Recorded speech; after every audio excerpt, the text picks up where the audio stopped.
Hello, everyone, and welcome back to the AfterShock EpiCenter live stream. I'm your host and the communication specialist here at AfterShock Comics, RuthAnn Thompson. Spring has sprung, and we have some awesome books for you coming up, as well as a brand new announcement in case you missed it earlier today. Hello, Second Street Marvel. Welcome, welcome. So let's jump right into the books that we have coming out for New Comic Book Day tomorrow, Wednesday, March 23rd. So first up, we have Lion and the Eagle, #2. This beautiful 48-page prestige format miniseries, which is only going to have 4 issues title from the unstoppable Garth Ennis and artist PJ Holden.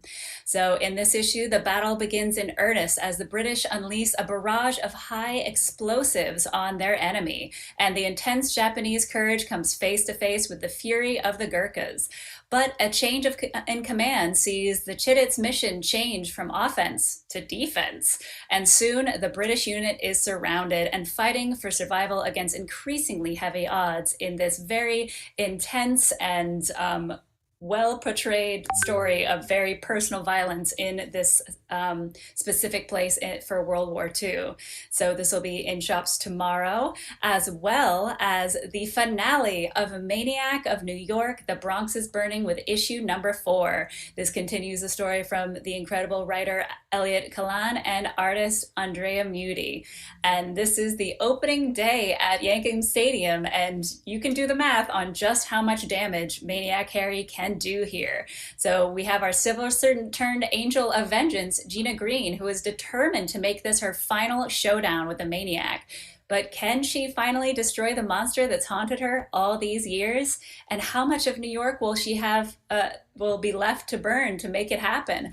I don't know. You're gonna have to find out in this week's issue in your local comic book shop tomorrow.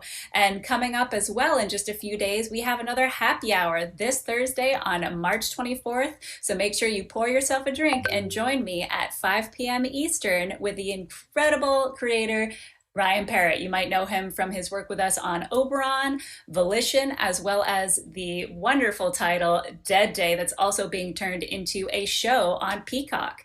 And followed by the interview that I'm going to have with Ryan, we're going to have the world famous Aftershock sale, where we're going to include 2 amazing happy hour variants from the unstoppable Mike Ruth. We have We Live Age of the Palladians #1 Black, as well as the We Live Age of the Palladians #1 White. So you'll need to get both of these issues to be ready for the upcoming second issue. So make sure you join if you missed out on this or you want more covers from Mike Ruth. You got to do it. Hello, Actual Dracula. Good afternoon. And Second Street Marvel, who said The Lion and the Eagle is great. Issue 2 really raises the drama. Yes, it does. It's very intense, and I don't do well with war stories, so it's absolutely incredible work. It's hard for me. It's very intense. As well as we'll be including in this live sale for the happy hour, we'll have Dead Day #1 CBS graded. We'll have plenty of CBCS graded 9.8 books, including Bunny Mask #1, Bunny Mask #1, the Aftershock Happy Hour variant, and Bunny Mask #1, the Aftershock Ambassador exclusive, and so much more. We're going to have packs of Dead Day for you because we actually sold out of a lot of the issues, including the trade paperback. So this will be a great way for you to catch up with the story before the show on Peacock. Also, we have a lot of incredible books that are fast approaching. So while you're at your local comic book store tomorrow for New Comic Book Day, make sure you add these 2 titles to your pull list. We have We Live Age of the Palladians #2. That is going to be the order deadline of next Monday, March 28th, and will be in shops on April 20th. And for all of those who are a big fan of the #1 White and the #1 Black issues, this is where both of those culminate into one single issue for this beginning of a brave new world in issue #2. And Actual Dracula says, just got A Lion and the Eagle signed by Mike Ruth on Saturday. That's really cool. That's awesome. So it's a great place to get more Mike Ruth stuff on this Thursday. Next up, for the other title that you need to let your local comic book shop know tomorrow when you go in for New Comic Book Day, that you want to order Land of the Living Gods #3, because that order deadline is also this coming Monday on March 28th and will be in shops April 20th. And for all those that read issue 2 last week, stick around for the end of this episode because I'm going to go do an in-depth review of it. Also, in case you missed it, today we had an announcement of a brand new title from the creator James Patrick, who you might know him from Kaiju Score, which is also going to be a Sony Pictures movie, as well as Campisi the Dragon Incident, and the upcoming Volume 2 of Kaiju Score. And this also is with Rubine, the artist from Search for who we got to speak to about this incredible title at C2E2, Astronaut Down. So we're very happy to have both of these creatives together to lead us on a perilous undertaking to save the planet from total destruction. This story is going to be following Douglas Spencer, who wants to be one of the astronauts selected for the crucial mission. And just like astronauts like Buzz Aldrin and Sally Ride, Douglas is brave, adaptable, and self-sacrificing. He is one of the program's best candidates. But if he does qualify, Douglas won't be traveling through space. He'll be launched into alternate realities on a desperate mission to save the Earth from horrific crisis that has our world on the brink of extinction. Unfortunately, it's a mission where everything will go wrong, where Douglas's training and very humanity will be put to the test, and where a deep-seated secret could sabotage everything. So this is very exciting. This is going to be hopefully in shops by this summer, so keep an eye out for Astronaut Down. And I see some more comments here that Brett Hess is very excited for Ocean Will Take Us. That'll be in shops on April 6th, so very stoked about that title as well. Hello, Paul Dunn. Good to see you as well. And Second Street Marvel says, I just finished a Walk Through Hell complete series I bought at the last happy hour sale. Excellent. I hope you can sleep, because that title is absolutely terrifying as much as I loved it. And next up, for any of you that read our titles from last week, which are Land of Living Gods #2 and Bylines and Blood, stick around because we're going to do all the spoilers coming up for the reviews.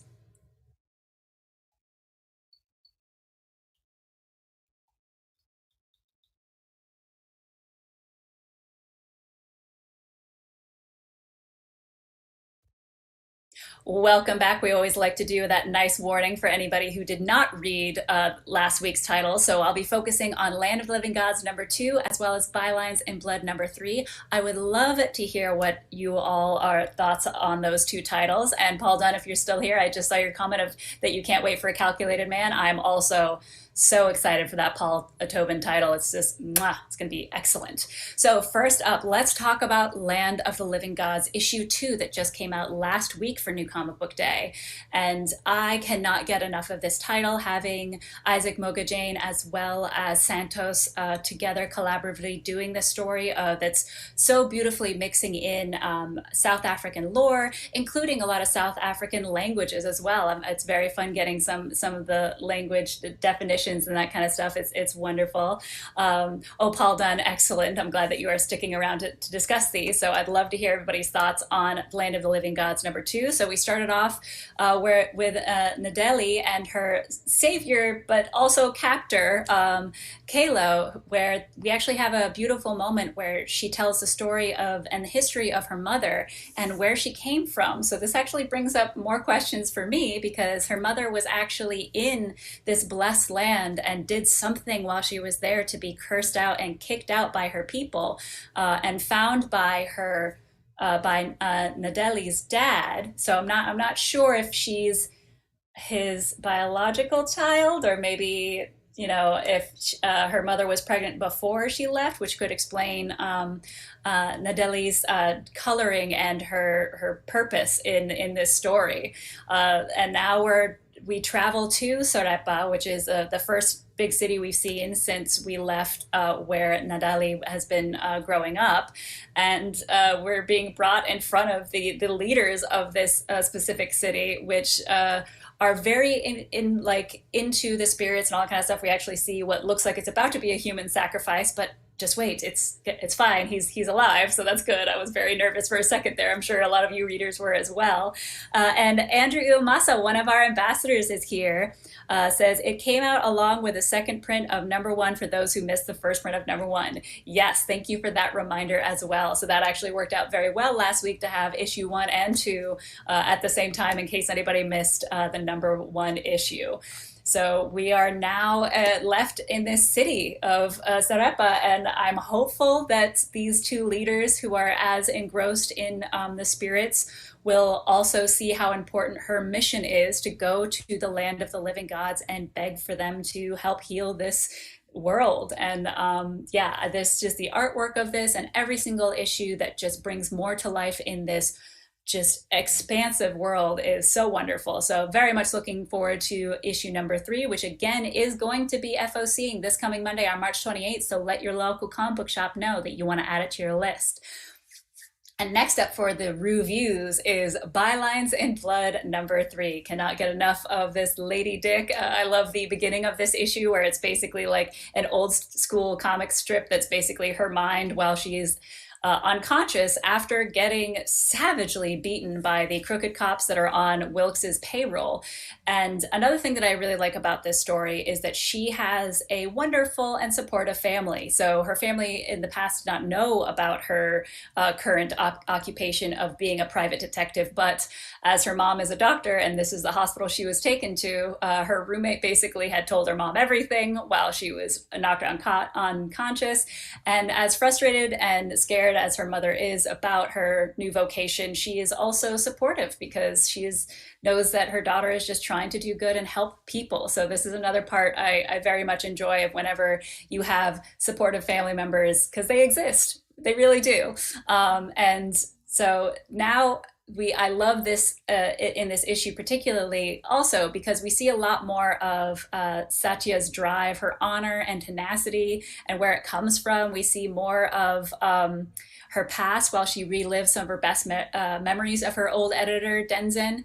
And while she does that, she uncovers a clue that he had left for her right in plain sight in the Bible that she had was able to sneak out of Denzin's apartment before she was kind of overtaken by those two dirty cops. And this leads her to find an address where basically it's going to be this apartment address where it's a secret location where Wilkes does most of his dirty work and hides the evidence. So she gets there. She one of the leaders of that weird cult with the that has floating what do you call them, drones everywhere to find the truth, actually helps her to distract and then get into this place. And she's able to find the laptop that has all the evidence she needs against Wilkes, but then she gets confronted by Wilkes himself, who then is murdered by the same invisible assailant that murdered Denzin. So now we know that Wilkes didn't kill Denzin, but this person who is obviously able to disguise themselves because they make themselves look exactly like Satya and then frame Satya for the murder of Wilkes. And the only people that are her witnesses are the two dirty cops that beat her in the first place. While now, like just like in the end of Spider-Man 2, like all of her pictures are everywhere saying that she murdered Wilkes and all this kind of stuff. So I have no idea where this is going to go. And this is the second to last issue. So something's going to happen. Hopefully you guys have been enjoying it as much as I am. And so I can't wait to see where this leads next. So everybody, thank you so much for joining for this EpiCenter as well as sticking around for the reviews. I will see you all on Thursday for the happy hour. And between then and now, just make sure you stay safe, wash your hands, keep your distance, and only read dangerously. We'll see you Thursday.